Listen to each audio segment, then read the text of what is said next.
Doctor, ¿cómo está? Buenas noches. Buenas noches, Karen, ¿cómo estás?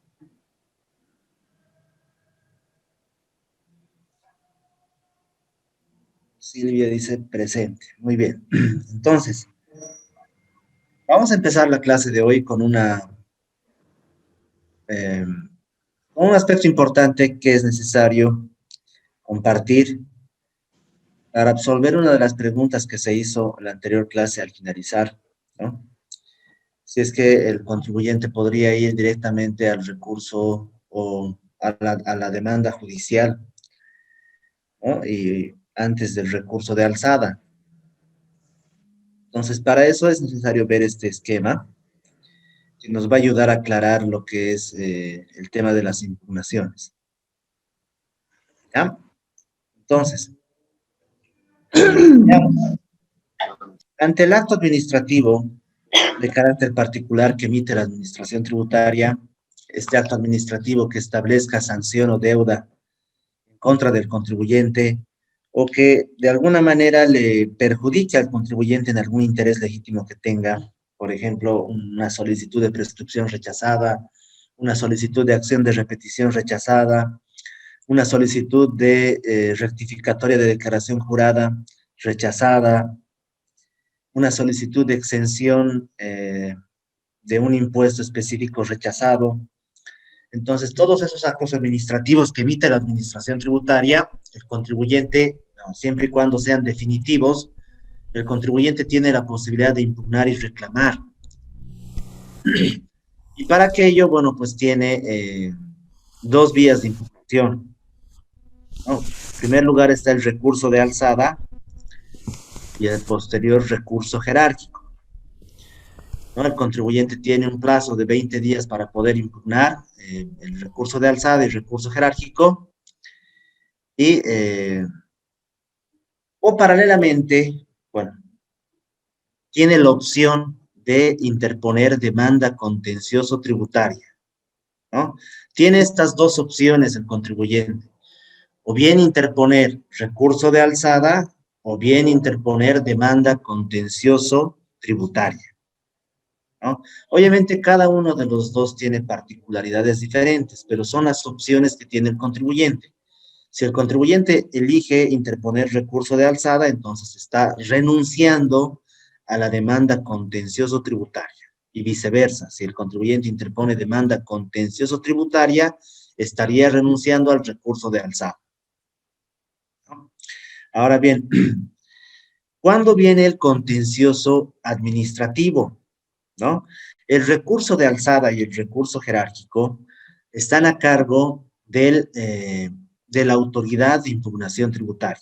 La autoridad regional va a revisar el recurso de alzada y la autoridad general de impugnación tributaria va a verificar o va a emitir su resolución respecto al recurso jerárquico.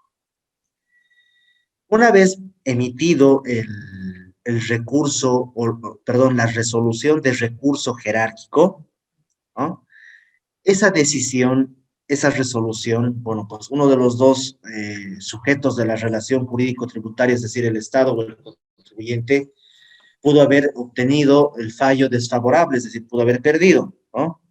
O ambos pudieron haber perdido de manera parcial, ¿no? Entonces, el que ha perdido el recurso de alzada y jerárquico tiene la posibilidad de continuar la, la impugnación a través de una demanda contencioso administrativa, ¿no? Que tiene características y es diferente a la demanda contencioso tributaria. La demanda contencioso administrativa eh, se lo interpone ante el Tribunal Supremo de Justicia. Los magistrados del Tribunal Supremo de Justicia van a resolver lo que es la demanda contencioso administrativa, ¿no? Y la demanda contencioso tributaria también va a resolver el órgano judicial, pero el órgano judicial en otro tipo de esquema, ¿no? Van a estar primero los jueces de primera instancia, van a emitir sentencia, luego el contribuyente va a poder apelar o la administración tributaria va a emitir, se va a resolver con el auto de vista, los vocales del tribunal departamental de cada departamento va a emitir su auto de vista y finalmente van a ir a Sucre, ¿no? Con el recurso de casación. ¿no? Entonces, ¿por qué hacemos esta aclaración también? Que resulta pertinente hacer esta aclaración. Porque lo que ustedes van a revisar, las sentencias que se van a comentar en el curso, devienen o son producto de, en su mayoría, son producto de demandas contencioso-administrativas. La gran cantidad de sentencias que revisamos, que vamos a exponer en el curso, que ustedes van a revisar, cada uno va a revisar una sentencia, provienen de este esquema. Primero el contribuyente interpuso recurso de alzada, posteriormente el contribuyente interpuso recurso jerárquico, bueno, cualquiera de los dos pudo haber interpuesto, la administración tributaria o el contribuyente recurso jerárquico, y la parte que ha perdido, ya sea el contribuyente o la administración tributaria, tal vez ambos han perdido de manera parcial, ¿no?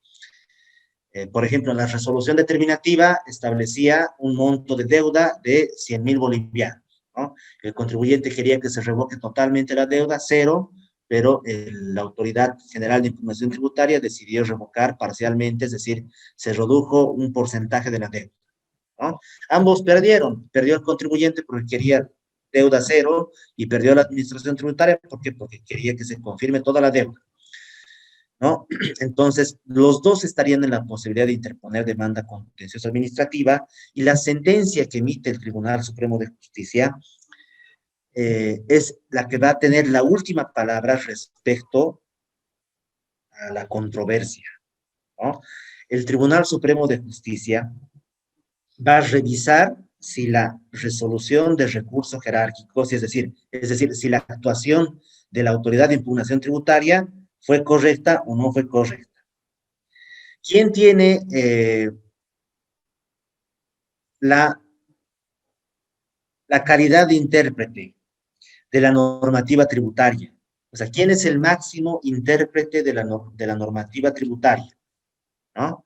El máximo intérprete de la normativa tributaria va a ser el Tribunal Supremo de Justicia. Los jueces van a interpretar lo que es la ley 2492, lo que es la ley 843, la normativa reglamentaria y bueno, la normativa departamental y municipal. Ellos tienen la última palabra respecto a la interpretación. Ahora bien, todos podemos tener diferentes formas de interpretación de la norma. Todos le podemos dar un alcance diferente a la norma. Sin embargo, el que tiene la última palabra respecto a la interpretación de las normas, que están por debajo de la Constitución, va a ser el Tribunal Supremo de Justicia. La autoridad de impugnación tributaria no tiene la última palabra respecto a la interpretación de la norma. ¿Por qué? Porque la autoridad de impugnación tributaria es parte del órgano ejecutivo, ¿no? Forma parte de la estructura del órgano ejecutivo. Y el órgano ejecutivo, bueno, pues se encarga de cumplir y hacer cumplir las leyes, ¿no? Es una entidad descentralizada del Ministerio de Economía, la Autoridad de Impugnación Tributaria, al igual que el Servicio de Impuestos y al igual que la Aduana Nacional de Bolivia. Entonces, el que tiene la última palabra respecto a la interpretación de la norma va a ser el Tribunal Supremo de Justicia. La gran cantidad de las sentencias que vamos a exponer acá en el curso devienen de demandas contencioso-administrativas. Ahora, una que otra, podríamos decir que una o dos sentencias vienen de demandas contencioso-tributarias. Ahora, ¿qué función tiene acá el Tribunal Constitucional? No estamos viendo, el Tribunal Supremo tiene la función como es el máximo intérprete de la normativa que está por debajo de la Constitución. ¿Qué función tiene el Tribunal Constitucional? El Tribunal Constitucional tiene la función de ser el principal guardián, ¿no?, de las normas constitucionales y el principal guardián de los derechos y garantías de los ciudadanos, de las personas, ¿no? Por eso en este esquema que estamos viendo acá, también ingresa el Tribunal Constitucional. Pero a través de una acción de amparo constitucional se puede revisar la sentencia emitida, la última sentencia o la última decisión emitida dentro de una demanda contencioso tributaria. Y también vamos a ver la acción de amparo constitucional puede revisar si la sentencia emitida dentro de la demanda contenciosa administrativa contiene vulneración de derechos o garantías constitucionales. Y lo propio, la acción de amparo se puede interponer en contra de una resolución de recurso jerárquico. ¿Ya? Pero el Tribunal Constitucional no se encarga de verificar lo que es la interpretación de casos concretos. Ellos simplemente van a ver en este esquema, en esta columna, vulneración de derechos, nada más, ¿no? Por eso el Tribunal Constitucional no puede ingresar a ver si una factura específica con ciertos errores puede ser válida, no puede ser válida, ¿no? De eso se va a encargar el Tribunal Supremo de Justicia, ¿no? Ahora, eso no significa que las resoluciones de la Autoridad de Impugnación Tributaria no sean orientadoras de la interpretación de la norma, ¿no? Pero hay un intérprete que tiene mayor jerarquía y que es el Tribunal Supremo de Justicia. Ahora, las sentencias que ustedes van a revisar del Tribunal Constitucional, la sentencia 95 y 87 de la gestión 2017, tienen este contexto. Una, la de los juegos, la que ingresa a revisar los juegos y si esta fiscalización efectuada por la Administración Tributaria de Santa Cruz está acorde a los principios constitucionales, deviene de una acción de amparo constitucional. No, perdón, deviene de una acción de inconstitucionalidad concreta de la norma, ¿no? Es decir, en esta otra columna, en esta columna vemos actos de impugnación, perdón, de actos administrativos de carácter particular, que se notifican a contribuyentes específicos, ¿no? En esta otra columna vamos a ver impugnación ya no de actos administrativos de carácter particular, sino de normas que emite el órgano legislativo, ¿no? En este caso, en esa sentencia lo que se está poniendo en tela de juicio es la constitucionalidad o no de la ley de juegos, ¿no? Por un lado. La ley de juegos es constitucional y para eso, ¿no? Para revisar el Tribunal Constitucional si es constitucional o no la ley de juegos, verifica lo que son los principios constitucionales de tributación, lo que vamos a ver el día de hoy, el principio de capacidad contributiva, no confiscatoriedad, proporcionalidad, progresividad y el principio, bueno, el derecho de igualdad, ¿no? Ahora, la otra sentencia tiene un carácter más de forma, ¿no? ¿Por qué? Porque estamos viendo el concepto de potestad tributaria, ¿no? La potestad tributaria entendida como aquella facultad que tiene el Estado para crear, modificar y o suprimir tributos a través de leyes y exigir coercitivamente el cumplimiento del pago de esos tributos, ¿no? Ahora, tenemos diferentes sujetos activos de acuerdo a los niveles de gobierno de las autonomías desde la gestión 2009, desde la promulgación de la Constitución de la gestión 2009. El nivel central de gobierno que está representado por impuestos y la aduana, el nivel departamental, 9 administraciones tributarias departamentales y el nivel municipal. Teníamos 337, creo que tenemos 339, ahora se han creado 2 municipios. Entonces, cada nivel de gobierno tiene potestad tributaria para emitir leyes de alcance municipal y también impuestos de alcance municipal, ¿no? Eso también lo vamos a ver más adelante. Pero para que un nivel, el nivel departamental o municipal pueda emitir o pueda crear tributos, impuestos, tiene que pasar por un filtro, ¿no? Un filtro formal. La ley 154 de julio del 2011 establece cuál es ese filtro, ¿no? Tenemos el Ministerio de Economía y el Ministerio de Economía se va a encargar de ser el filtro para que los gobiernos autónomos departamentales y municipales puedan crear tributos. Y uno de los, bueno, lo que va a verificar el Ministerio de Economía al momento de que los niveles de gobierno emitan o crean leyes, establezcan leyes que vayan a crear tributos, van a ser precisamente los principios limitadores a la potestad tributaria, que es lo que estamos viendo: capacidad contributiva, igualdad, proporcionalidad, generalidad, no confiscatoriedad, ¿no? Y finalmente los recursos, impugnación de tributos, ¿no? Una es la acción de inconstitucionalidad concreta, que es el ejemplo de la ley de juegos, Y el recurso contra tributo es el tema de la ley municipal, que bueno, pues van a ver ustedes que no ha cumplido con los pasos establecidos en la ley 154 para que esta ley municipal de la ciudad de La Paz entre en vigor, ¿no? Se ha declarado la inconstitucionalidad por no cumplir, pero ya no tanto con el tema de los principios, sino con la forma para poder establecer o para que se ponga en vigencia esta ley, ¿ya? Eh, espero haya sido de utilidad esta aclaración. Ahora, si hay alguna consulta hasta acá, respecto a lo que hemos visto en la anterior clase, o tal vez lo que hemos explicado ahora, por favor, estoy abierto para absolver. Pueden hacer las consultas, veo conveniente que hagan las personas que están con micrófono, que puedan utilizar el micrófono, más allá del chat, ¿no? Y también, bueno, si no hay ningún problema, que puedan utilizar el chat también para hacer las preguntas que vean necesarias, ¿no? Pero es mejor, me parece, para interactuar, que utilicen el micrófono. Doctor, una pregunta sobre el tema de la sentencia que usted dio. ¿El foro es sobre esa sentencia o sobre algún tema específico que se va a plantear? Ya.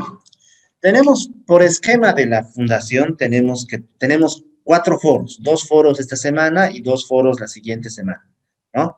Los primeros foros son 2 preguntas respecto a lo que estamos avanzando, ¿no? ¿Cuáles son las fuentes? O sea, perdón, a ver, déjenme ver. ¿Por qué la jurisprudencia? Perdón, este es otro foro. Perdón. Vamos a ver.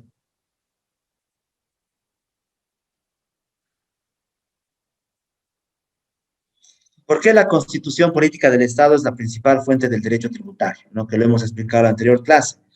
En nuestro sistema tributario boliviano, ¿cómo considera que se aplica el principio de capacidad contributiva? De algunos ejemplos. Eso lo vamos a ver el día de hoy. Los foros, las preguntas del foro 2 son: revisada la sentencia constitucional 95-2017, ¿cuáles fueron los principales argumentos para declarar inconstitucional la ley de juegos? Y revisada la ley 87, la misma pregunta: ¿cuáles fueron los principales argumentos para declarar inconstitucional la ley municipal autónoma? Entonces tienen que revisar estas 2 sentencias y bueno, pues tienen que responder, ¿no? Lo más concretos posible, ¿no? Esa es la regla acá, es que tienen que ser concretos, ¿no? En el tema de los trabajos. No es necesario redundar. Y la anterior clase también ya les dije desde qué página pueden empezar a leer las sentencias. No es necesario que lean toda la sentencia, ¿no? Van a ver ustedes desde la página 23, creo que les dije, de la sentencia más larga de la ley de juegos, y desde la página 17 de la ley municipal, ¿no? Pero hay una parte específicamente donde ya ingresan los fundamentos jurídicos, donde ya pueden ingresar a revisar, y esa es la valoración que hace el Tribunal Constitucional. Antes de los fundamentos jurídicos están los antecedentes, ¿no? Porque siempre hay antecedentes que le van a dar contexto, ¿no?, a la problemática. Pero igual los fundamentos también explican los antecedentes. Entonces pueden leer desde esa parte para que no sea muy ampulosa la lectura, ¿no? Pero es importante que conozcamos cómo el Tribunal Constitucional aplica estos principios que estamos viendo, que vamos a ver, al momento de verificar, ¿no?, si una ley que crea un tributo es constitucional o no es constitucional, si está de acuerdo a los principios que van a limitar la potestad tributaria de la administración tributaria del Estado, ¿no? ¿Alguien tiene alguna duda más?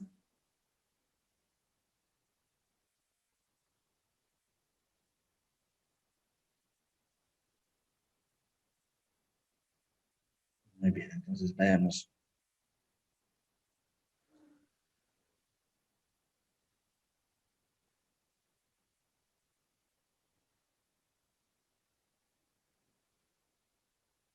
Entonces empezamos, perdón, la clase con el concepto de potestad tributaria, ¿no? La potestad tributaria entendida como aquella facultad que tiene el Estado para crear, modificar y suprimir tributos a través de un mecanismo específico que son leyes, ¿no? Un órgano competente que se encarga de emitir leyes y también un procedimiento específico. Y posterior a aquello, el Estado, una vez que establece cuáles son las reglas del juego en materia tributaria, es decir, crea los tributos, puede exigir al contribuyente coercitivamente el cumplimiento del pago de los tributos, ¿no? Ahora bien, a este concepto establecemos dos principios limitadores, ¿no? Un principio formal y otro principio material, ¿no? Un principio de forma y otro principio de contenido. El principio formal tiene que ver con la legalidad o reserva de ley, y el principio material tiene que ver con la capacidad contributiva de los contribuyentes, ¿no?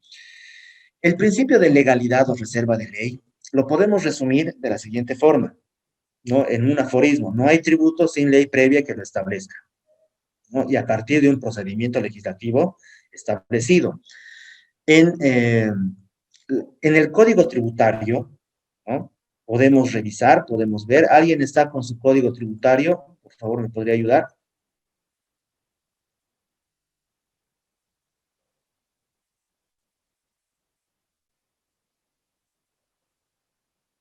Podemos revisar el artículo 5, el artículo 6, el parágrafo primero, el numeral primero, el numeral 1, el número 1. ¿Alguien, por favor, que pueda leer códigos? Artículo 6, hasta el numeral 1. Yo puedo leer. Perdón, Muchas gracias. adelante. Crear, modificar y suprimir tributos, definir el hecho generador de la obligación tributaria, fijar la base. Revisemos desde el comienzo, ¿no? Artículo 6, principio de... O reserva de ley. ¿Ya? Solo la ley puede crear, modificar y suprimir tributos, definir el hecho generador de la obligación tributaria, fijar la base imponible y alicuota o el límite máximo y mínimo de la misma, y designar al sujeto pasivo. Ah, muy bien. Entonces, podemos ver que el propio Código Tributario establece cuál es el mecanismo para que se pueda crear, modificar y o suprimir tributos, ¿no? Es decir, solamente está reservado para el órgano legislativo la creación de un tributo. ¿Por qué? Porque el órgano legislativo, diputados y senadores, llegan a ser nuestros representantes, ¿no? Dentro de los conceptos o elementos del Estado tenemos el territorio, la población, el gobierno y la soberanía, ¿no? Un Estado moderno tiene esos cuatro elementos: gobierno, soberanía, población y territorio. Ahora, ¿quién llega a ser el soberano? El soberano, bueno, pues es la población, es el pueblo, ¿no? ¿Y qué entendemos por soberanía? La soberanía es un poder, no es un poder que tiene el Estado para tomar sus propias decisiones, ¿no? Sin injerencia de otros estados. Pero bueno, ahora tenemos que hablar que no existe soberanía absoluta, es decir, el Estado boliviano no puede tomar sus decisiones sin que le interesen otros estados. ¿Por qué? Porque Bolivia vive en un contexto, ¿no? Vive en un continente, qué sé yo, ¿no? Y tiene suscrito diferentes tipos de convenios en diferentes materias: en materia aduanera, en materia de comercio, en materia de derechos humanos, ¿no? Entonces no hay una soberanía absoluta. Hay una soberanía relativa, porque el Estado, para tomar sus propias decisiones, debe considerar, qué sé yo, los convenios y tratados internacionales que ha suscrito. Ahora, esa soberanía, ¿en quién radica? ¿No? Vamos a ver, a lo largo de la historia, la soberanía no necesariamente radicaba en el pueblo, ¿no? Radicaba en el rey, en el señor feudal, ¿no? Pero actualmente la soberanía radica en la población, y la soberanía se ejerce de manera directa o de manera delegada, ¿no? De manera directa, a través del referéndum, a través de los cabildos, ¿no? La población toma sus propias decisiones. Y de manera delegada, a través de la elección de las autoridades: presidente, vicepresidente, órgano ejecutivo, órgano legislativo, diputados, senadores y órgano judicial también, que podemos, de acuerdo a la Constitución, elegimos a nuestros magistrados, a las máximas autoridades del órgano judicial también las elegimos, ¿no? Entonces, el principio de reserva de ley o de legalidad implica que solamente se puede crear un tributo con una ley, ¿no? Y además, todos los elementos constitutivos del tributo pueden ser creados a través de una ley. Esto lo van a ver ustedes de mejor forma en el derecho tributario material, en el siguiente módulo. ¿Cuáles son los elementos constitutivos de la relación jurídico-tributaria entre Estado y contribuyente? Es decir, ¿cuáles son los elementos que deben tener o debe tener todos los tributos? El hecho generador o el hecho imponible, el sujeto activo, el sujeto pasivo, el contribuyente, la base imponible, la alícuota, el perfeccionamiento del hecho generador, bueno, pues y también un principio de territorialidad o fuente, donde se va a aplicar el impuesto. Entonces, todos esos elementos que lo van a ver ustedes en la parte del derecho tributario material y que también vamos a ver acá muy de pasada, corresponden solamente a una facultad del legislador.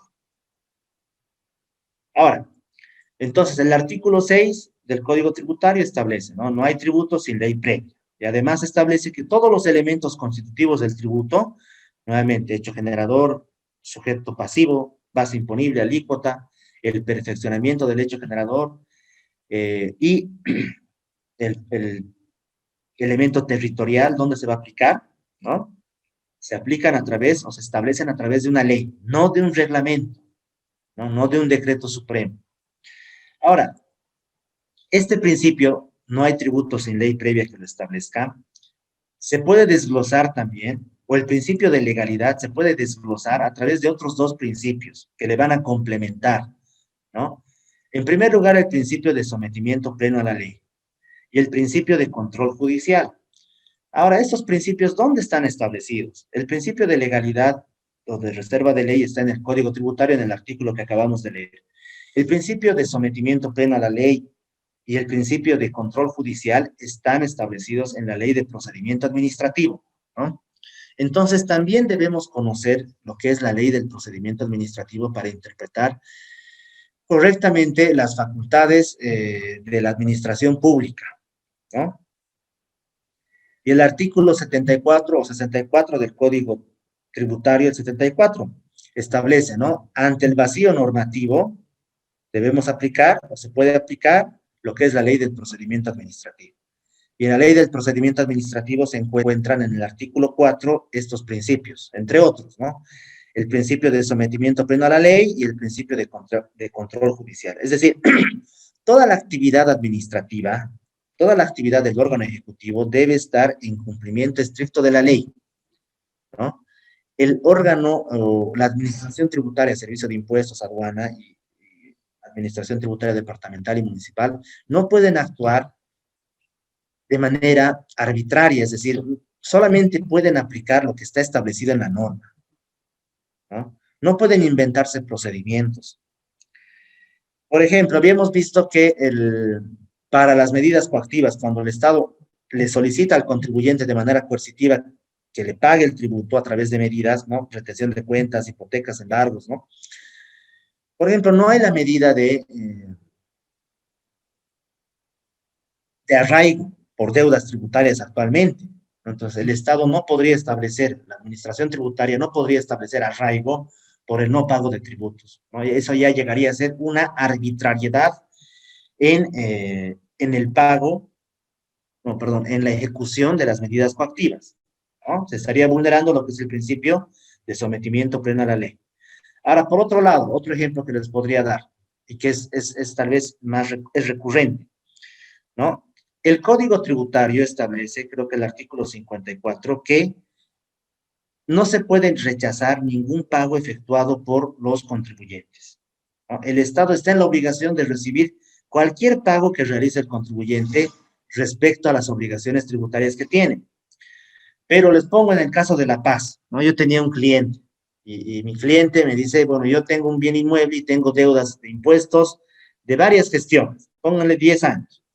Entonces me dice, yo le digo, revisamos, bueno, son 10 años y los 7 primeros años están prescritos, ¿no? De la deuda que tienes. Los últimos 3 años todavía no están prescritos, lo conveniente es que pagues, ¿no? Pagas esta deuda, los 3 últimos años y de los años restantes que tienes deuda, el impuesto municipal a la propiedad de bienes inmuebles, vamos a pedir prescripción. Entonces, muy bien, dice, ¿no? Entonces voy a pagar, va a pagar y en el banco que le dicen, bueno, está bloqueada, el sistema está bloqueado para que pueda pagar usted las últimas gestiones, ¿no? Entonces, viene mi cliente, me dicen, mire, doctor, me dicen que, o licenciado, me dicen que está bloqueado el sistema, no puedo pagar las 3 últimas gestiones. Y yo le digo, bueno, esta es una arbitrariedad. ¿Por qué? Porque el Código Tributario establece que el Estado o la Administración Tributaria no puede negar ningún pago efectuado bajo responsabilidad funcionaria, ¿no? Entonces, presentamos la nota advirtiendo ese hecho, ¿no?, a la Administración Tributaria Municipal que desbloqueen esas gestiones que quiere pagar, porque la Administración Tributaria no puede negarse ningún pago.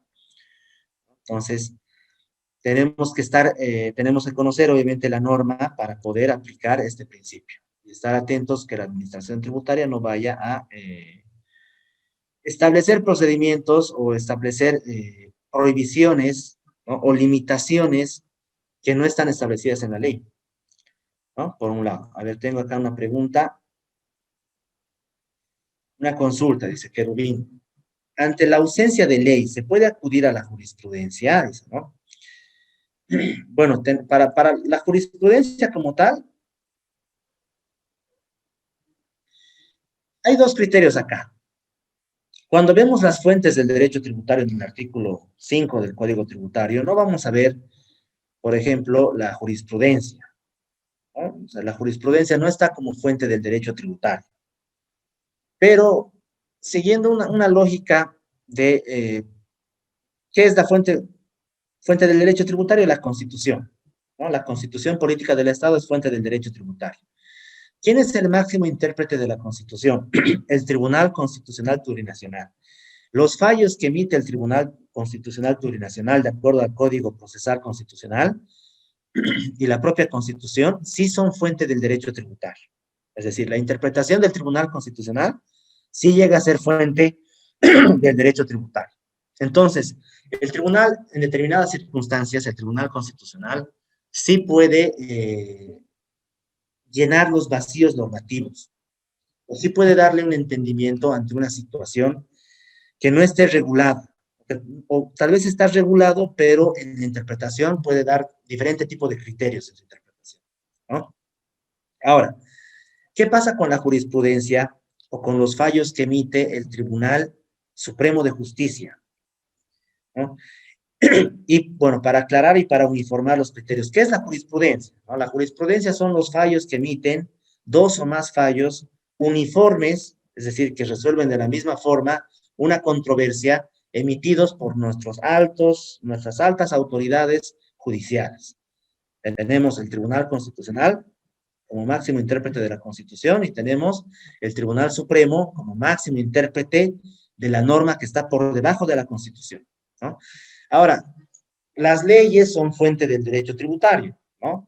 ¿Quién es su máximo intérprete? Bueno, pues es el Tribunal Supremo de Justicia. ¿Llega a ser fuente del derecho? Bueno, pues eso es discutible, ¿no? Pero los criterios de interpretación sí van a aclarar lo que es la aplicación de la norma, ¿no? Por ejemplo, les pongo un ejemplo respecto a la interpretación de la norma que realiza el Tribunal Supremo de Justicia y la importancia de la jurisprudencia también. Según normativa reglamentaria, la RND 2116 del Sistema de Facturación Virtual establece cuáles son los requisitos para la apropiación del crédito fiscal de las facturas que declara el contribuyente, ¿no? Y bueno, esos requisitos a lo largo de las controversias de la doctrina en Bolivia se han resumido en 3. Y estos 3 requisitos se pueden desglosar, obviamente cada requisito tiene su desglose, ¿no? ¿Cuáles son los requisitos para la apropiación del crédito fiscal de las facturas que declara el contribuyente? Bueno, pues se ha establecido factura original, medios de pago y que esté vinculado con la actividad del contribuyente. Esos llegarían a ser los 3 requisitos, pero cada uno tiene sus particularidades, ¿no? En una controversia, lo que ha sucedido es que el contribuyente ha depurado la administración tributaria, ha dejado sin efecto la administración tributaria facturas del contribuyente porque no las ha presentado en original. Pero el contribuyente tiene medios de pago, está vinculado con la actividad y ha extraviado las facturas, ¿no? Lo que podría pasar. Pero ha obtenido fotocopias legalizadas de las facturas. ¿Quién ha legalizado esas fotocopias? El proveedor, ¿no? El contribuyente ha acudido al proveedor para que le pueda legalizar esas facturas y lo ha presentado a la administración tributaria como descargo. Y la administración tributaria, conforme vamos a ver, es muy legalista o muy formal al momento de aplicar la norma. Y ellos dicen, no, momento, acá los requisitos establecen que debe ser la factura original, no una factura legalizada. Entonces, ha mantenido su observación, su reparo, es decir, la depuración de las facturas. El contribuyente disconforme con esta decisión se va a un proceso de impugnación y el Tribunal Supremo de Justicia, luego de la valoración, señala lo siguiente, ¿no? Efectivamente, no, perdón, ¿de dónde viene el requisito de la factura original? Ellos revisan la normativa, ¿no? Y dicen, bueno, pues el requisito de la factura original deviene, pues está establecido en una normativa reglamentaria, en una resolución normativa de directorio, no está establecida en la ley. Los únicos requisitos que están establecidos en la ley son que esté vinculado con la actividad y que tenga medios de pago. Entonces, hace una interpretación jerárquica, ¿no? Jerarquizada de la norma. La ley no establece como requisito para la apropiación del crédito fiscal de las facturas que declara el contribuyente la factura original. Solamente establece la ley 843, vinculación con la actividad, y la ley 2492, medios de pago, ¿no? Entonces, bajo esas valoraciones, dijo, además el contribuyente está presentando una factura, una fotocopia legalizada que de acuerdo al Código Civil es válida al igual que un documento original. Y en este caso, ¿quién es el único o quién es el que está facultado para legalizar una factura? Es el poseedor. Obviamente esta información tiene que contrastar con su libro de ventas y demás, ¿no? Entonces, en base a esos criterios, ha revocado la decisión de la administración tributaria para depurar las facturas cuando el contribuyente presenta, no presenta el original porque no lo tiene, pero presenta las facturas legalizadas, ¿no? Entonces, esos criterios de interpretación que realiza el Tribunal Supremo sí pueden ser útiles para entender, ¿no?, el alcance de la norma, ¿no?, lo que realmente el legislador quiso establecer con la norma, ¿no?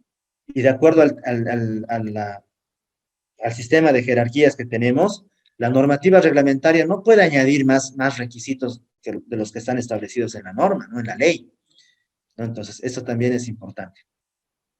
Muy bien.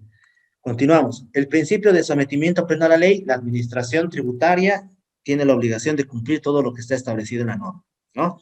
Y el otro principio, el principio de control judicial, que tiene que ver mucho con la exposición que empezamos la clase de hoy respecto a la autoridad de impugnación tributaria es parte del tribunal, es parte del órgano ejecutivo, ¿no? Entonces, las decisiones que emite la autoridad de impugnación están sujetas o pueden estar sujetas a control del órgano judicial. Toda la actividad administrativa puede estar sujeta a control judicial, ¿no? Que eso también es importante. Y el órgano judicial, obviamente, va a verificar si la administración pública ha cumplido o no ha cumplido con el principio de sometimiento pleno a la ley. Y también el órgano judicial va a verificar si se ha cumplido con los principios constitucionales de tributación. Muy bien. El principio de sometimiento pleno a la ley también se puede entender de esta forma, ¿no? Todo lo que no está prohibido está permitido, ¿no? Que es un aforismo. Y por otro, todo lo que no está expresamente permitido está prohibido. Cada uno de ellos tiene un destinatario diferente, y estamos hablando de destinatarios de la norma, porque la norma no necesariamente va a ir dirigida al contribuyente, también va dirigida a la propia administración pública. Entonces, estamos hablando de dos destinatarios, la administración pública y por otro lado la administración tributaria. Perdón, la administración pública, la administración tributaria, y por otro lado el contribuyente o el ciudadano. Entonces, ustedes, ¿a cuál de los dos destinatarios va a la primera? ¿no? Todo lo que no está prohibido está permitido. ¿A quién va dirigido este principio? Y todo lo que no está expresamente permitido está prohibido. ¿Bien?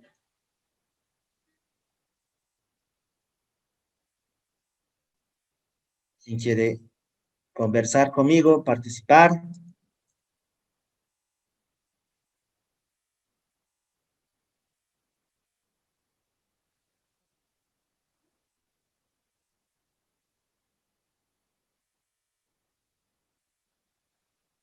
Somos 21 inscritos tenemos, ¿no? Entonces, alguien, bueno, pues quiera ayudarnos, ¿no? Con el tema para que no solamente el docente hable.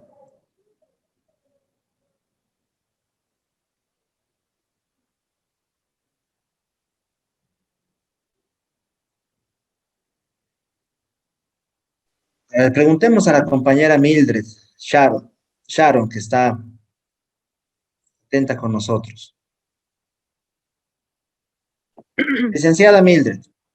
Sí. Todo lo que no está prohibido está permitido. ¿A quién va dirigido? ¿Al Estado o al Al contribuyente? Estado. Todo lo que no Al está Estado en prohibido, general. ¿perdón? Al Estado en general. Al Estado. Y todo lo que no está expresamente permitido está Al prohibido contribuyente, al resto del contribuyente, a los restos. a los contribuyentes. A ver, ya, muy bien. Al contribuyente, dice Querubín, ¿no? Querubín. A ver, ¿alguien más con el que pueda conversar? ¿Qué dice Rolly Mendoza? ¿Qué dice Rolly? El primero, todo lo que no está prohibido está permitido. ¿A quién va dirigido?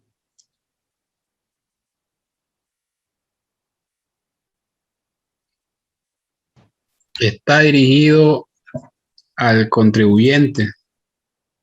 ¿Ya? Todo lo que no está expresamente permitido está prohibido.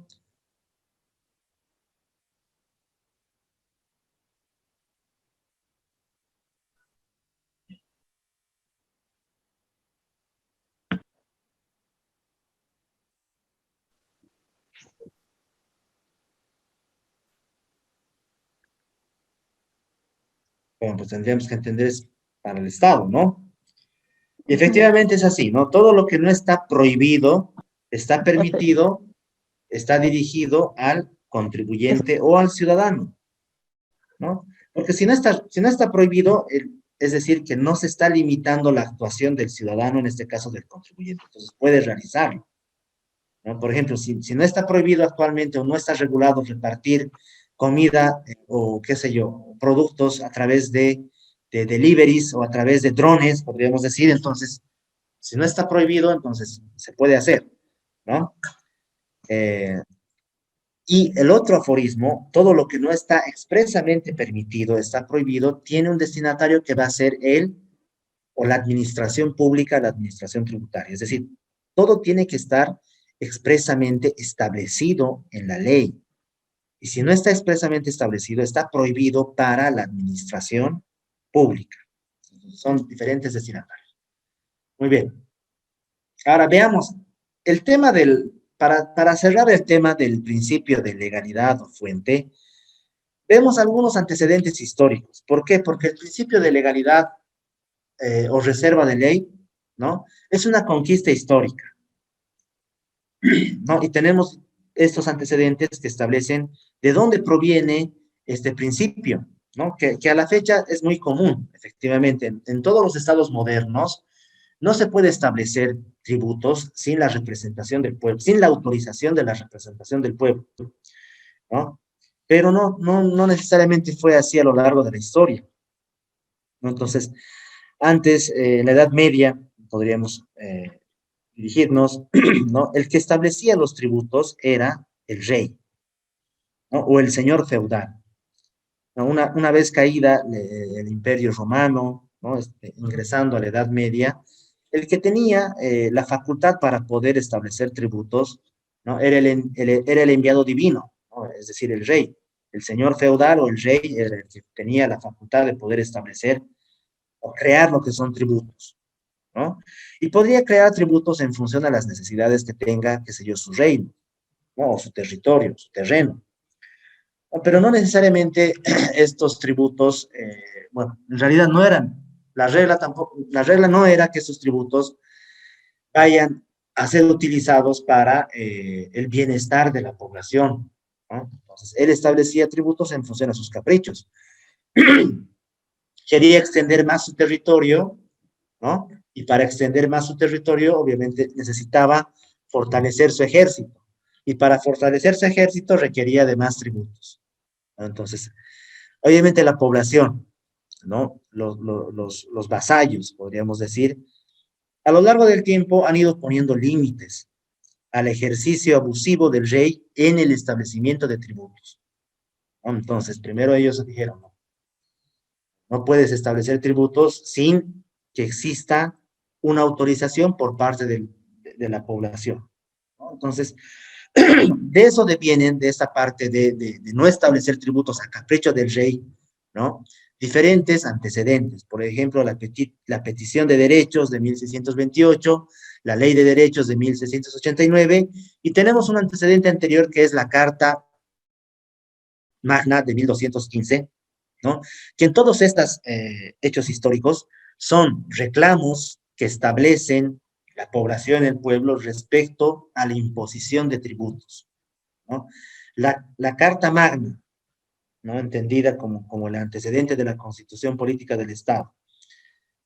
La población, después de una rebelión, ¿no? Alzamiento armado, le exigen al rey Juan Sin Tierra que no establezca tributos sin la representación o sin la autorización del pueblo, ¿no? Y lo que hace Juan Sin Tierra es, bueno, pues simplemente ceder. Lo que hacen las autoridades en ese entonces, los reyes, los señores feudales, simplemente van a ceder al reclamo del pueblo. ¿Por qué van a ceder al reclamo del pueblo? Porque advierten que si no se les concede estas peticiones, ¿no? El pueblo va a tomar el poder y los va a desterrar. Entonces, de estos antecedentes tenemos el no hay impuestos sin representación, ¿no? O el no taxation without representation. Y esto se ve más claramente en la historia, en la independencia de los Estados Unidos, de 1776 a 1783. Entonces, conocemos, ¿no? Que Norteamérica fue colonizada por 13 colonias, ¿no? O ingleses y otros europeos fueron a la parte de Norteamérica a colonizar para vivir, ¿no? A diferencia de América del Sur, que los españoles y portugueses vinieron a América del Sur solamente para hacerse riquezas y luego volverse a ir a Europa, ¿no? Esa era su única finalidad, hacerse de riqueza y volver. En cambio, en Norteamérica tuvieron otra suerte, los ingleses y europeos fueron para instalarse ahí, no es para que sea su tierra. Entonces se estableció 13 colonias, ¿no? Entonces Inglaterra estaba con problemas en la Edad Media, no, perdón, en 1700 estaba en problemas con Francia. Entonces, obviamente, si estaba con problemas de guerra con Francia, necesitaba ingresos, necesitaba fortalecer lo que es su ejército. Y para ello estableció impuestos, ¿no? Impuesto al consumo del té, impuesto a la utilización de timbres, y esos impuestos los estableció en las colonias inglesas, en las colonias inglesas establecidas en Norteamérica. Y los colonos ingleses dijeron, bueno, pues nosotros no tenemos ningún tipo de representación en el Parlamento inglés. Entonces, como no tenemos representación en el Parlamento inglés, no tenemos por qué pagar estos impuestos, ¿no? Y esta fue la principal causa para que Estados Unidos decidiera iniciar la independencia, ¿no? Y lograr la independencia finalmente. Entonces, ¿a dónde quiero llegar con esto? Es que el principio de legalidad o reserva de ley, ¿no? Actualmente es una conquista social, ¿no? No se puede establecer tributos sin la representación del pueblo. Y la representación del pueblo se aplica a través de un procedimiento que es el procedimiento legislativo a cargo de una autoridad, ¿no? Que es el órgano legislativo. Ahora, Viendo esta parte, ya terminada esta parte del principio formal, vemos el principio material, lo que es la capacidad contributiva, ¿no? ¿Y qué entendemos por capacidad contributiva? Bueno, la capacidad contributiva establece básicamente que el legislador tiene que ver, al momento de crear un tributo, tiene que verificar manifestaciones de riqueza. Donde exista una manifestación de riqueza, también existe la posibilidad de poder aportar al gasto público. ¿Ya? Entonces, van a ver también ustedes en otro módulo, lo que es el tema en el siguiente módulo, van a ver para qué son los tributos, ¿no? Los tributos son obligaciones en dinero que el Estado impone bajo su poder de imperio para solventar el gasto público, ¿no? El Estado tiene una finalidad. Nosotros nos sometemos al Estado porque el Estado nos da algo, algo, ¿no? El Estado nos da algo, por eso nos sometemos a su facultad coercitiva, ¿no? El Estado es el único que tiene la legitimación de hacer el uso de la fuerza, el único autorizado, ¿no? Pero además le damos al Estado parte de nuestra riqueza, podríamos decir, porque el Estado nos otorga algo que son servicios públicos, y estos servicios públicos se manifiestan a través, muchas veces, en el ejercicio de un derecho, ¿no? Entonces, el Estado está para eso. Ahora, el Estado solamente puede exigir el cumplimiento del pago del tributo o la creación de un tributo cuando exista manifestación de riqueza, ¿no? Y, bueno, pues existen indicadores de capacidad contributiva o de riqueza como tal. Un indicador va a ser la renta o el ingreso, ¿no? La renta o el ingreso.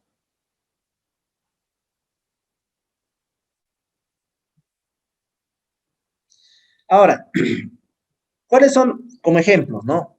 ¿Cuáles son las formas que el Estado ha establecido para poder gravar o para poder establecer la capacidad contributiva producto de la renta o el ingreso? Entonces, tenemos para personas naturales el RC-IVA, ¿no? El régimen complementario al impuesto al valor agregado tiene como hecho imponible lo que son los ingresos, ¿no? Producto del trabajo o la inversión de capital de las personas naturales. Entonces, si una persona, producto del trabajo, tiene ingresos, bueno, vemos el alcance del RC-IVA, que son creo que 9.800 bolivianos, entonces también demuestran que tienen capacidad de poder aportar al Estado y que el Estado pueda cumplir sus fines, es decir, con el gasto público, ¿no? Con la redistribución de la riqueza o con la distribución de la riqueza, ¿no? Para que todos los ciudadanos puedan gozar de los mismos derechos. Muy bien, tenemos derecho a la educación, sí, pero no todos tienen la posibilidad de ingresar a una universidad pública, bueno, pues les va a tocar una universidad privada, ¿no? O viceversa. Entonces, para que se pueda ejercer ese derecho a la educación, lo que hace el Estado es obtener ingresos, ¿no? Del que demuestra capacidad contributiva y lo va a redistribuir entre todos, ¿no? Ahora, renta o ingreso producto de personas jurídicas o profesionales independientes. En este caso tenemos como ejemplo el impuesto sobre las utilidades de las empresas, ¿no? El IUE, que establece que después de verificado el ingreso bruto menos gastos, ¿no? Tenemos una utilidad neta imponible, ¿no? Ustedes que tienen formación contable, ¿no? Que en realidad todos acá habían sido de formación contable, formación económica, ¿no? Entonces, se establece un impuesto. Respecto al patrimonio, ¿no? Si una persona tiene bienes inmuebles, tiene vehículos automotores, qué sé yo, ¿no? Entonces, también demuestra de alguna forma que tiene riqueza, ¿no? Que tiene la posibilidad de aportar al Estado. Demuestra capacidad contributiva, ¿no? Y tenemos diferentes impuestos, el impuesto municipal a la propiedad de vehículos automotores, el impuesto municipal a la propiedad de bienes inmuebles, ¿no? Entre otros. Y finalmente tenemos un nuevo impuesto que es el impuesto a las grandes fortunas, ¿no? Que recientemente ya se ha verificado cuánto es lo que se ha recaudado, ¿no? Y hay una importante recaudación para los millonarios que tenemos en Bolivia, ¿no? Que tienen en su patrimonio, ¿no? En función de cuentas bancarias, qué sé yo, obras de arte, propiedades, ¿no? Vehículos, automotores, acuáticos, aéreos, terrestres. Entonces, que tengan un patrimonio por encima de los 30 millones de bolivianos, ¿no? Entonces demuestran capacidad contributiva para poder solventar el gasto público. Y finalmente el consumo, ¿no? Si una persona consume, demuestra que puede consumir, comprar en el mercado formal, también tiene la posibilidad de aportar al gasto público. Tenemos como ejemplo el IVA, el impuesto al consumo específico, el impuesto a las salidas exteriores y los impuestos o el impuesto al juego, ¿no? Aclarando acá que en el IVA todos somos contribuyentes, ¿no? Todos aportamos, tengamos o no tengamos NIT, si compramos en el mercado formal somos contribuyentes. ¿Por qué? Porque ¿quién soporta la carga tributaria en el IVA? ¿El comprador o el vendedor? ¿No? El que soporta la carga tributaria es el comprador, ¿no? Porque él demuestra capacidad de compra, exterioriza su capacidad de compra, ¿no? Porque no es lo mismo comer en casa, hacerse un almuerzo en casa que ir a un restaurante, no es lo mismo ver una película en casa que ir al cine, ¿no? Entonces, el que manifiesta su capacidad de consumo de compra, exterioriza su capacidad de compra, también demuestra capacidad contributiva, porque quien soporta el impuesto, el que soporta el impuesto es el comprador, ¿no? El vendedor actúa como agente de percepción y luego declara el tributo y lo paga al fisco, ¿no? Ahora, el principio de capacidad contributiva tiene un contenido, que son subprincipios que son indisolubles al principio de capacidad contributiva. Hablamos del principio de generalidad, igualdad, proporcionalidad, progresividad, razonabilidad y no confiscatoriedad. Bueno, veamos cómo desarrollamos cada uno de estos principios, ¿no? Cómo se aplican estos principios de capacidad contributiva a nuestro sistema tributario boliviano. El principio de igualdad, ¿no? El principio de igualdad ha sufrido una evolución, ¿no? No es una igualdad como se conocía antes, una igualdad formal. Todos somos iguales, entonces todos tenemos las mismas oportunidades, la ley se aplica para todos de la misma forma, ¿no? Entonces la evolución del principio de igualdad implica, se debe tratar igual a los iguales, ¿no? Y desigual a los desiguales. Esa es la evolución actual, ¿no? La igualdad material. En realidad no todos somos iguales, ¿no? Todos tenemos diferentes características y lo que tiene que hacer el Estado es tratar igual a los iguales y desigual a los que están en diferentes condiciones. Lo que hace el Estado es una discriminación, pero no una discriminación negativa, ¿no? Hace una discriminación positiva. Y como ejemplo podemos ver que el Estado identifica ciertos sectores vulnerables para reforzar sus derechos. Sectores vulnerables de la sociedad para reforzar sus derechos, ¿no? Por ejemplo, y les va a otorgar bonos, ¿no? El bono dignidad para personas adultas mayores, el bono Juana Zurduy de Padilla para mujeres embarazadas, el bono Juancito Pinto para los estudiantes, ¿no? Acá en La Paz creo que hay un bono para los discapacitados. Todo lo que hace el Estado es, aplica el principio de igualdad, pero en esta concepción, trata igual a los iguales y desigual a los desiguales, ¿no?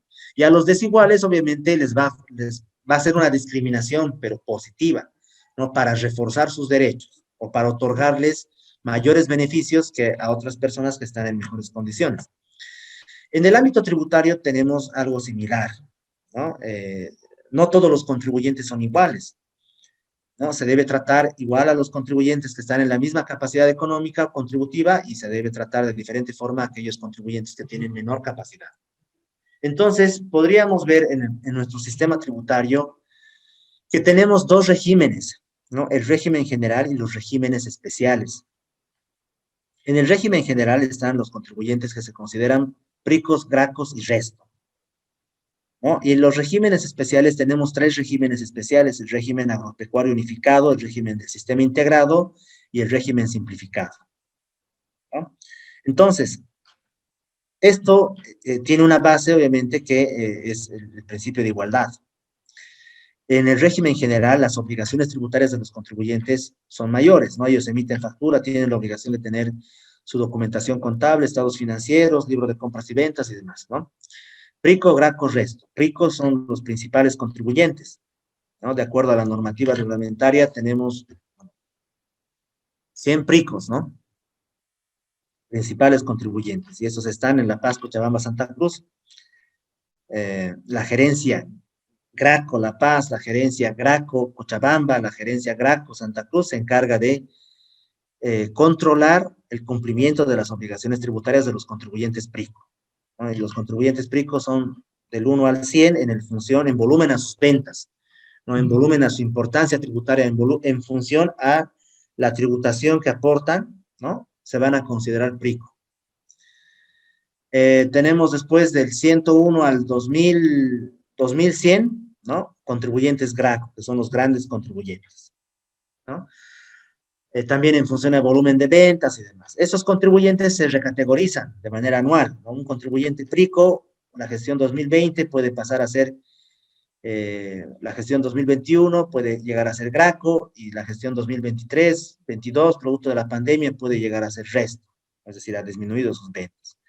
Y tal vez otro contribuyente resto, ¿no? Pueda llegar a ser la siguiente gestión GRACO y la siguiente gestión PRICO, ¿no? Tal vez las farmacias que les ha ido bien, los laboratorios, qué sé yo, ¿no? Artículos de limpieza, ellos que han generado mayor venta, de resto pueden pasar a ser GRACO, PRICO, y se recategorizan de manera anual, ¿no? Pero las obligaciones que tienen son mayores. En cambio, en el régimen simplificado, ingresan contribuyentes que tienen características especiales. Por ejemplo, vivanderos, comerciantes minoristas y artesanos, ¿no? Y tienen ciertas características.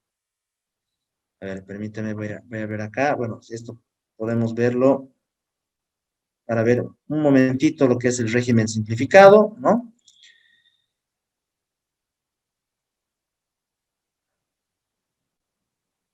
Hay ciertas restricciones, ¿no? No ingresan al régimen simplificado los que comercializan aparatos electrónicos, los que estén sujetos al impuesto al consumo específico, vendan bebidas alcohólicas, ¿no? Los comisionistas, los contribuyentes inscritos en los otros regímenes tributarios. No, comerciante minorista, artesano y vivandero. Comerciante minorista, ejemplo, bueno, tiendas de barrio, ventas de carne, de res, pollo, cerdo en mercados, qué sé yo, ¿no? Artesanos, los hojalateros, los joyeros, los que transforman con su mano, no tienen un oficio, con sus manos, qué sé yo, los productos. Y los vivanderos, que son pequeños puestos de venta de comidas, ¿no? Este tipo de contribuyentes deberían ingresar al régimen simplificado. Sus precios unitarios, ¿no? El comerciante minorista puede vender como máximo, ¿no?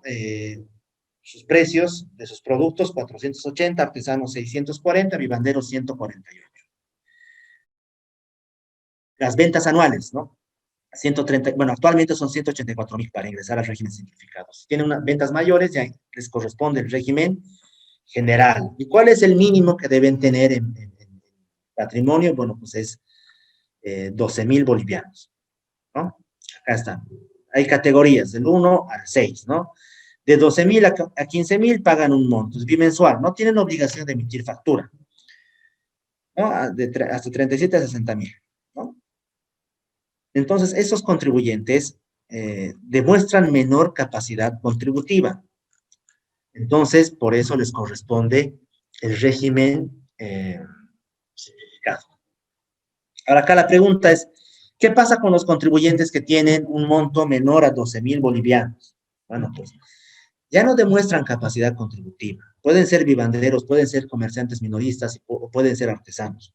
Pero sus negocios son muy pequeños, ¿no? Son tan pequeños que ya no demuestran capacidad contributiva y los ingresos que tienen les sirven para tener una vida digna, ¿no? Entonces, el Estado no les puede exigir que aporten al gasto público. Y eso también es importante, ¿por qué? Porque cuando realiza operativos la administración tributaria, ¿no?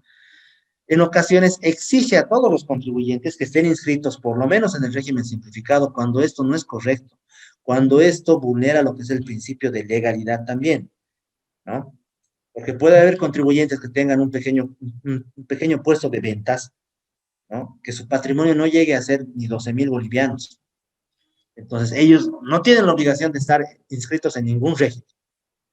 Entonces, de esa forma podemos ver que efectivamente nuestro sistema tributario sí se llega a aplicar lo que es el principio de igualdad respecto a la capacidad contributiva. No a todos los contribuyentes se les trata igual y por eso hay diferentes regímenes tributarios. Ahora, obviamente, existen detractores de estos regímenes especiales, ¿no? Del régimen simplificado. ¿Por qué? Porque dicen, bueno, pues cortan con lo que es el tema del IVA, ¿no? Porque en el régimen simplificado ya no se emite factura.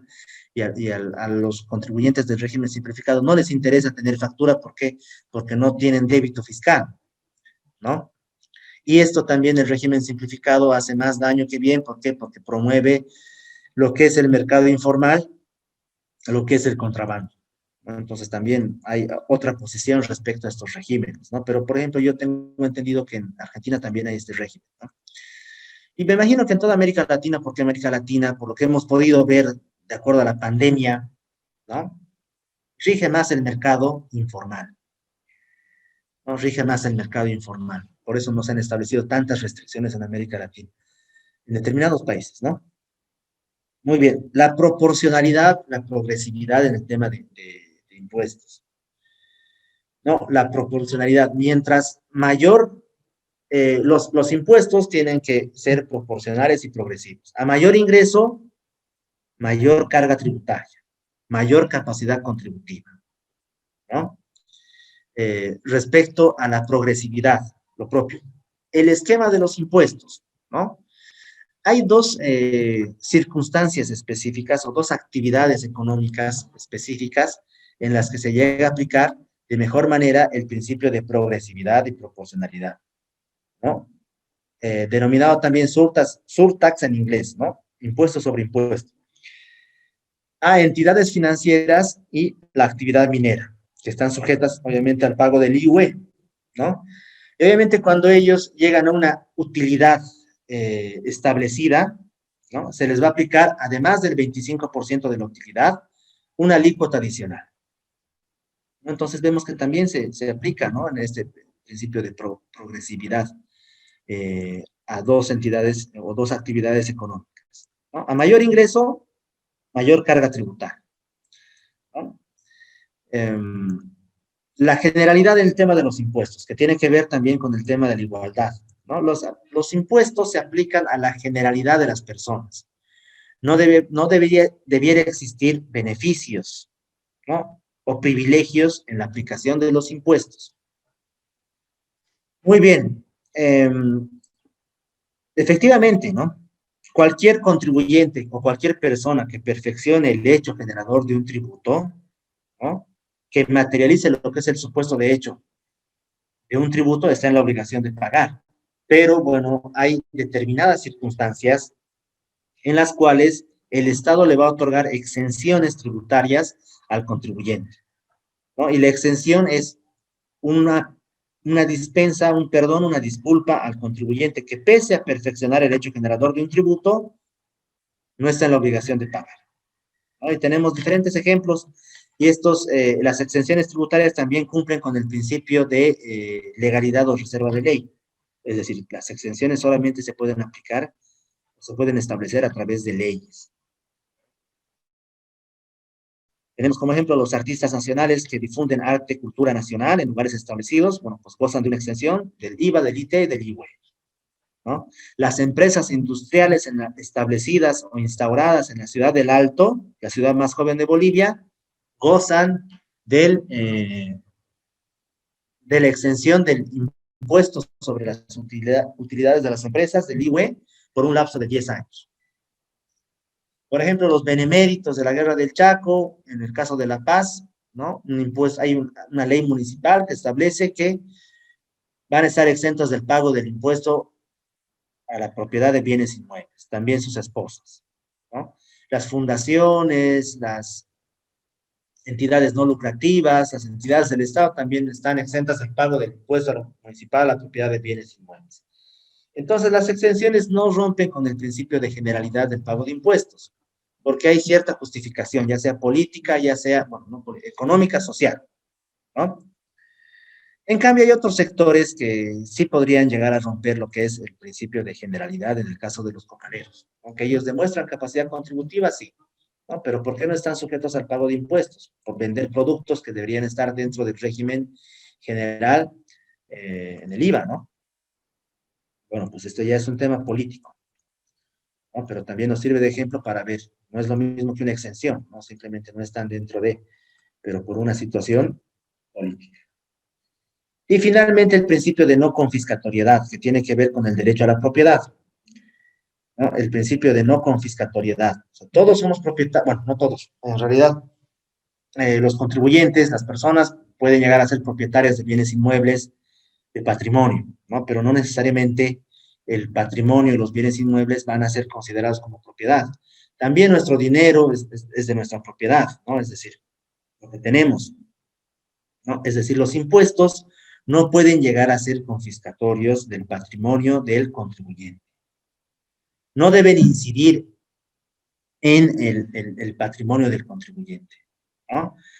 Los impuestos deben estar limitados a la manifestación de riqueza del contribuyente, pero no pueden llegar a restringir, qué sé yo, o vulnerar el derecho a la propiedad que tienen los contribuyentes. Es decir, un impuesto no puede ser tan caro como para que el contribuyente decida no tener propiedades, ¿no?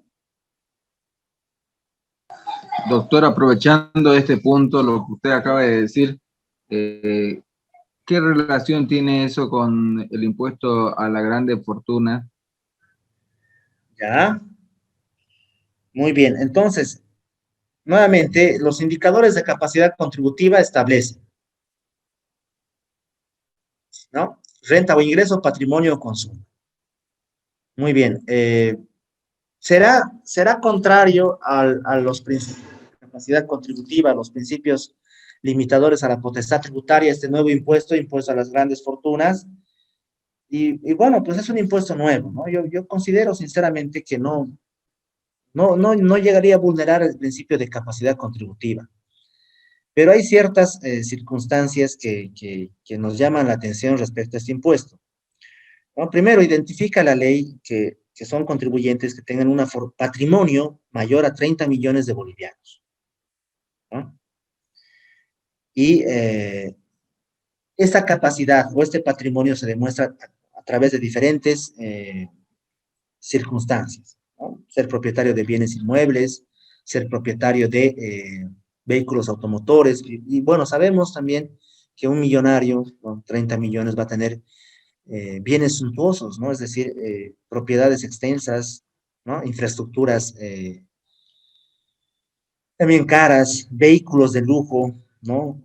Aviones, yates, podría ser, propiedades, pinturas sujetas a registro, ¿no? Joyas sujetas a registro también, o tal vez con un seguro. Entonces, me parece que en realidad no va en contra del principio de capacidad contributiva el impuesto a las grandes fortunas. Y también establecen un porcentaje que tienen que cubrir por una alícuota, ¿no? Respecto a la fortuna que tengan. Pero lo que sí llama la atención respecto a este impuesto a las grandes fortunas es la aplicación que se efectúa, ¿no? Porque este impuesto fue creado, la gestión, o fue promulgado la gestión en diciembre de la gestión 2021. 20, perdón. Pero ya solo aplica para la gestión 2021. Entonces, por regla general, las leyes, ¿no? Se aplican siempre para hechos futuros, no para hechos pasados. Entonces, considero que debiera aplicarse este impuesto, ¿no? A partir de la gestión 2022. 21-2022. Y también hay otro respaldo para este impuesto, ¿no? Y también tenemos que contextualizar el impuesto.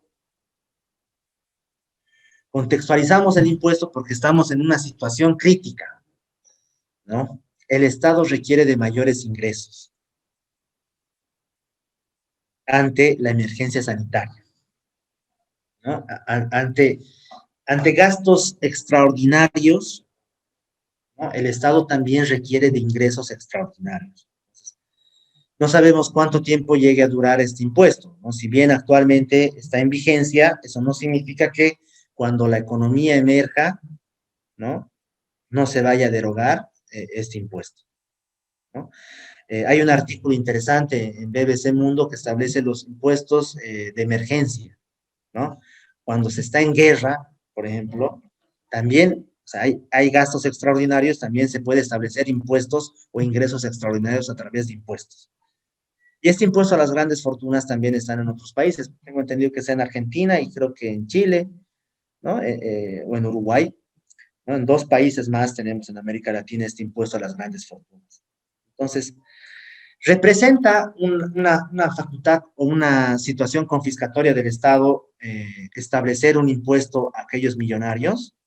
Es decir, los millonarios van a sentir detrimento o disminución en su patrimonio al pagar este impuesto. Nuevamente me parece que no, porque son porcentajes respecto al patrimonio que tienen. No es que se les están estableciendo alícuotas exageradas. Lo que sí me parece exagerado es la sanción, ¿no? El 200%, eso sí me parece exagerado, pero bueno, imagino que va a haber algún momento en el que se va a controlar si es correcto o no, es proporcional o no establecer una sanción de esa magnitud. A ver, acá hay una consulta, me dice Eduardo, doctor, una consulta, ¿por qué en las zonas francas están exentas de los impuestos? ¿No?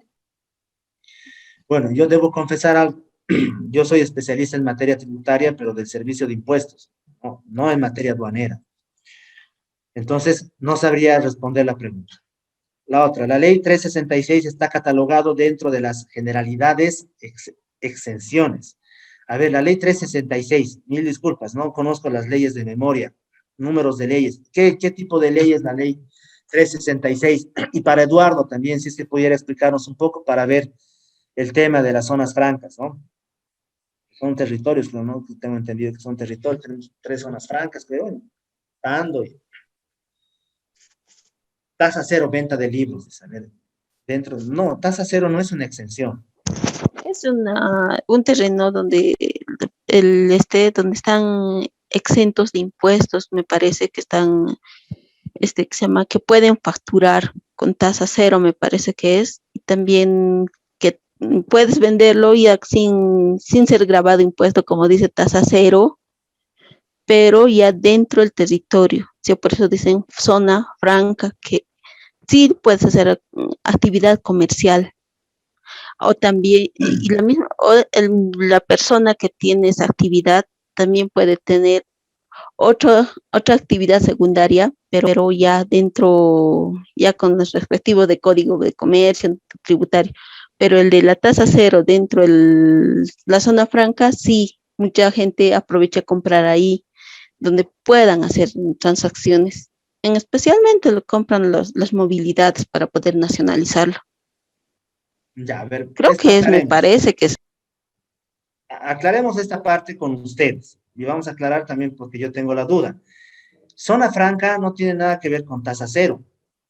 ¿No? Por ejemplo, ¿hay tasa cero para la venta de libros? Sí. ¿Hay tasa cero para actividades turísticas? Sí. No, pero me parece que las zonas francas no tiene que ver con tasa cero. Zona franca tiene que ver con lo que son los gravámenes arancelarios, donde se pueden comprar en determinados territorios, que se establezca como una zona franca, que no vayan a tributar, pero tributos aduaneros. ¿No? En cambio, la tasa cero de venta de libros supuestamente llega a ser un beneficio. No llega a ser un beneficio para que la venta de ese producto como tal, libros, ¿no? No le vayan a generar crédito fiscal al comprador, ¿no? Pero a ver, esto también lo pongo a consideración de ustedes. ¿Es un beneficio para las librerías emitir tasa cero, facturas con tasa cero? ¿No? Realmente es un beneficio, yo lo digo, ¿por qué?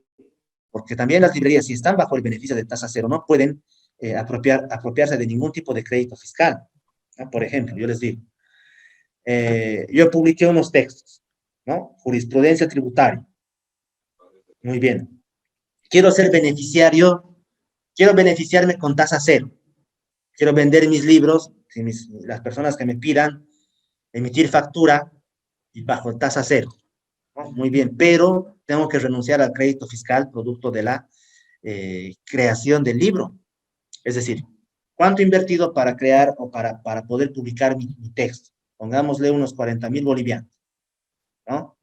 Si quiero vender tasa cero mis libros y no emitir factura, tasa cero, no me va a generar débito fiscal, pero también estoy renunciando a mi crédito fiscal. Entonces, bajo esa lógica, prefiero emitir mis libros con factura y apropiarme del crédito fiscal que me corresponde producto del servicio de la imprenta. Entonces, me parece que va por ahí. Ahora, cuando ustedes van a una librería, obviamente en el mercado formal, y quieren comprar un libro, obviamente les van a dar tasa cero, ¿no? Pero les van a disminuir el precio del texto si no les dan factura, ¿no? ¿Por qué? Porque igual lo tienen que declarar para otros conceptos, ¿no? Como ingresos, el ITE está, pero para el IUE. ¿No? Entonces, me parece que estamos viendo, bueno, para empezar, para responder la pregunta, tasa cero no tiene relación con la exención tributaria, ¿no? La exención tributaria, nuevamente, se perfecciona el hecho generador de un tributo, pero por disposición de la ley no se está en la obligación de pagar, ¿no? Y la tasa cero, bueno, tiene otra finalidad, ¿no? Puede ser un beneficio, pero no es una exención, ¿no? Y respecto a las zonas francas, nuevamente les repito, está fuera del alcance de mi conocimiento, lo siento. Hasta acá, ¿alguien tiene alguna otra consulta? Tengo que llamar listas. Doctor, acerca del impuesto de las grandes fortunas, según lo que usted indica de la aplicación, cualquier contribuyente entonces podría presentar una impugnación a la aplicación del impuesto, de ese impuesto. Ya, o sea, ahora vamos a hacer lo siguiente. Primero, la ley establece, como para todos los impuestos, que el contribuyente, el millonario podríamos decir, no con un carácter despectivo, ¿no? Pero ellos tienen que declarar, y ellos ya han declarado cuánto es lo que tienen que pagar, ¿no? Ya han declarado su fortuna, su patrimonio, ya han establecido cuánto es lo que tienen que pagar. Bien. Ahora, va a haber otros contribuyentes que probablemente no hayan declarado, ¿no? Supuestamente la administración tributaria va a ejercer sus facultades de investigación, control, comprobación, y van a iniciar procedimientos de determinación de la deuda. Van a investigar a otros millonarios que no hayan declarado y que consideren que tengan que pagar, ¿no? Entonces les van a iniciar procedimientos de determinación, orden de verificación, vista de cargo, orden de fiscalización, vista de cargo y resolución determinativa.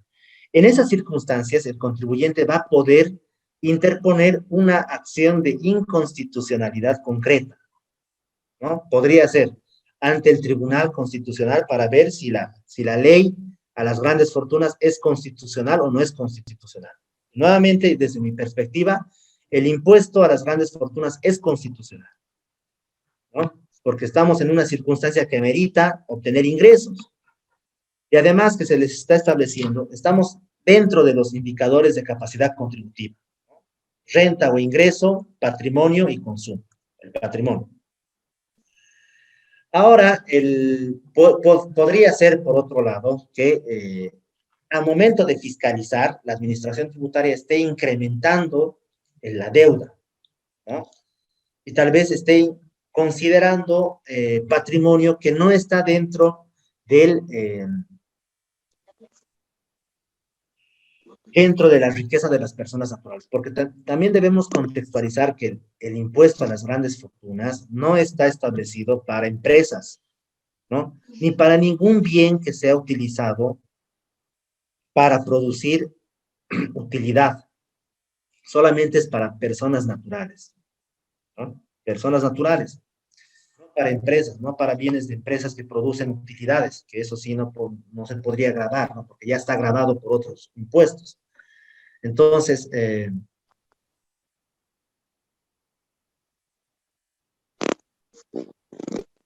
podría interponerse, ¿no? Una acción de inconstitucionalidad y verificarse si el impuesto como tal es inconstitucional porque está yendo en contra de los principios limitadores a la potestad tributaria. ¿Y cuál llegaría a ser el argumento? Bueno, pues el principio de capacidad contributiva y todos estos principios, ¿no?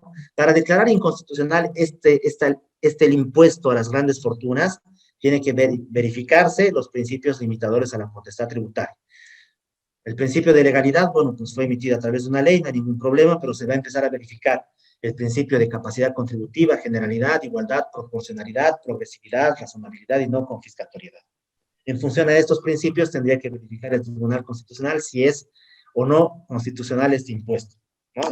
Cualquier contribuyente que esté sujeto a una fiscalización lo va a poder hacer. Ahora, independientemente de que haya una fiscalización o no por parte de impuestos, están legitimados para interponer esta acción de inconstitucionalidad los propios diputados y senadores, ¿no? Tal vez un diputado, un senador, pero sinceramente no creo. ¿Por qué? Porque ellos representan a la población, ¿no? Diputados y senadores representan a la población en general, a ciertos lugares, diputados plurinominales, senadores por departamentos, ¿no? Imagínense que un diputado, un senador, pretenda declarar inconstitucional este tipo de ley, ¿no? Diríamos pues que está yendo en contra del pueblo, ¿no? Y estaría representando un grupo muy pequeño, porque estamos hablando de un grupo muy pequeño. Muy bien, ¿hasta acá alguna otra duda que tenga? Doctor, No. hay un punto Sí. que usted mencionó hace un momento, de que los impuestos se aplican para ingresos futuros y esto se está pasando para ingresos anteriores a la ley. Ese aspecto no es importante, no sería importante para hacer presentar el acto de inconstitucionalidad. No hablo para ingresos futuros, ¿no? Se habla para hechos futuros, ¿no? O hechos futuros. Es que este impuesto tiene el carácter de anual, ¿no? No un carácter periódico. A eso me refiero. Si el impuesto es anual y se ha promulgado en finalizando diciembre de la gestión 2020, entonces sí está bien, se va a aplicar, pero se lo va a aplicar para la gestión 2021, ¿no?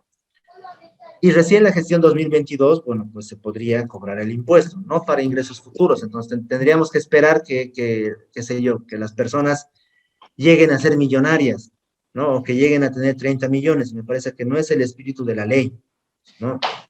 El espíritu de la ley efectivamente es gravar a aquellas personas que son millonarias, 30 millones de bolivianos.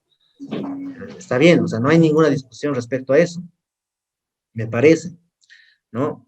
Pero sí, ¿desde cuándo se tiene que aplicar? No respecto al patrimonio, respecto al tiempo de vigencia de la ley. La ley siempre para hechos futuros, no para hechos pasados, ¿no?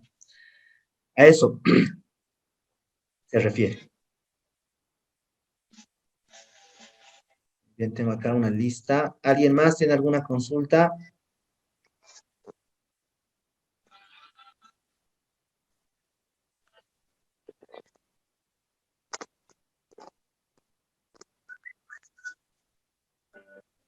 Ya, muy bien, vamos a llamar lista, por favor, les pido que estén atentos.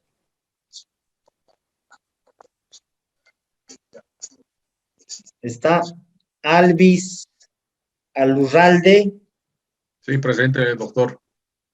ya. Está Barreto Chuquimia, Aquí presente, doctor. Calizaya Fernández. Calizaya Fernández.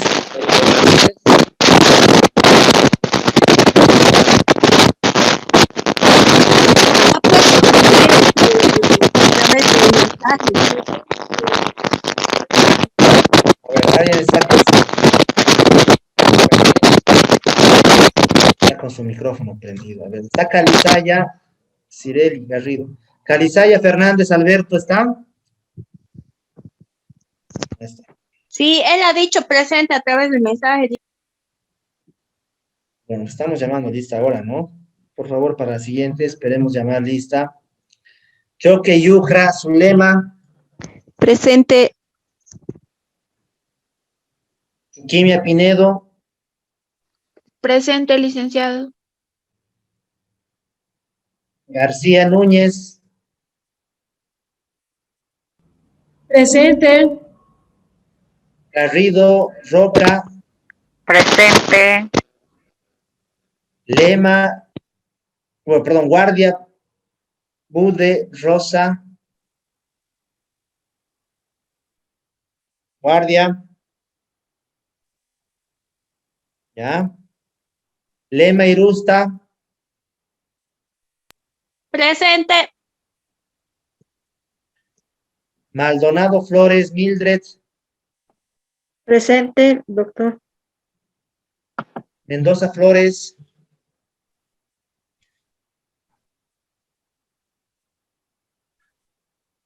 Moyo Mendoza Choque. Flores, Rolly, Mendoza Flores, Rolly.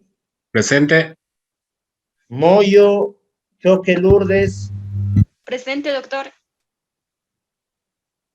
Noé Cuellar, Eduardo.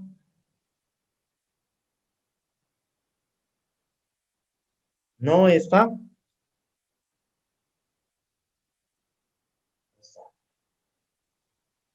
Ramírez Huanca Vilma.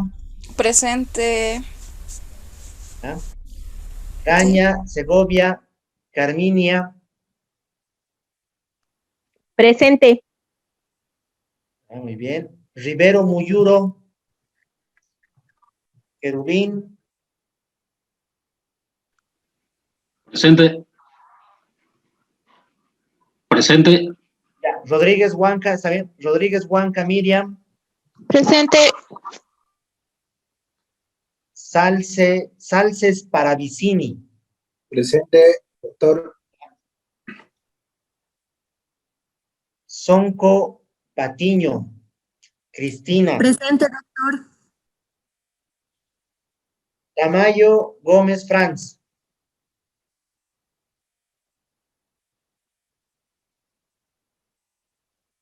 Y Vilca Vega, Mariel.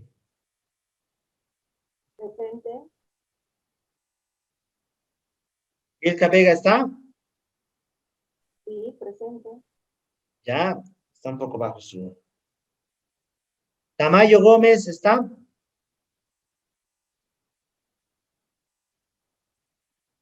Muy bien, entonces con esto hemos concluido. A ver, ¿quiénes están acá? Muy bien. Ya, muy bien, muchas gracias. Con esto hemos concluido. Nos conectamos el siguiente. El viernes, ¿no?